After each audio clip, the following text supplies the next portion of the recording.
বাংলা একাডেমিতে ১৭৫ জন নিয়োগের দুর্নীতি ও স্বজনপ্রীতির প্রমাণ পেয়েছে দুর্নীতি দমন কমিশন দুদক। সংস্থাটি জানায় ২০২২ সালে তৎকালীন মহাপরিচালক নুরুল হুদা সহ সংশ্লিষ্টরা চাকরির আবেদন ফর্ম থেকে শুরু করে পদে পদে দুর্নীতি করেছে।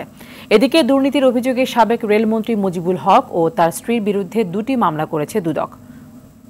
বিস্তারিত বিল্লাল হোসেনের রিপোর্টে।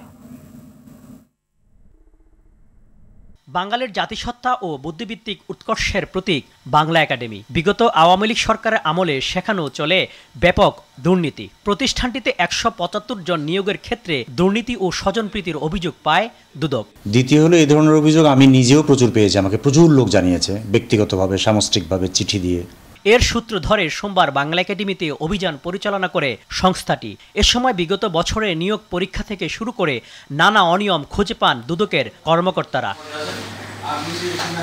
অভিযান শেষে দুদকের সহকারী পরিচালক আসিফ আল মাহমুদ বলেন, ২০২২ সাল থেকে কর্মকর্তা কর্মচারী নিয়োগ থেকে অনিয়ম করে অর্ধ কোটি টাকা লুটপাট করেন তৎকালীন মহাপরিচালক নুরুল হুদা সহ অন্যান্যরা।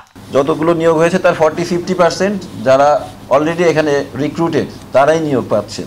তো এই বিষয়ে কোনো আর্থিক লেনদেন আছে কিনা, অনিয়ম আছে কিনা, এগুলো আমরা রেকর্ডপত্র বেসড চেক করে দেখব। এদিকে ক্ষমতার অপব্যবহার করে অবৈধ সম্পদ অর্জনের প্রমাণ পাওয়ায় সাবেক সংসদ সদস্য মুজিবুল হক ও তার স্ত্রীর বিরুদ্ধে মামলা করেছে দুর্নীতি দমন কমিশন। সাবেক রেলমন্ত্রী হিসাবে দায়িত্ব পালনকালে ক্ষমতার অপব্যবহারপূর্বক অসৎ উদ্দেশ্যে অসাধু উপায়ে জ্ঞাত আয়ের উৎসের সাথে সঙ্গতিবিহীন 7,39,00,000 টাকারও বেশি মূল্যের সম্পদ অর্জন করার অভিযোগ প্রাথমিক অনুসন্ধানকালে প্রমাণিত হয়েছে। এছাড়াও বাংলাদেশ বিজ্ঞান ও শিল্প গবেষণা পরিষদে অভিযান পরিচালনা করে ১৩৪ কোটি টাকার প্রকল্পের দুর্নীতি ও ১৫ কোটি টাকার কিট ক্রয়ে আত্মসাতের প্রমাণ পেয়েছে দুদক।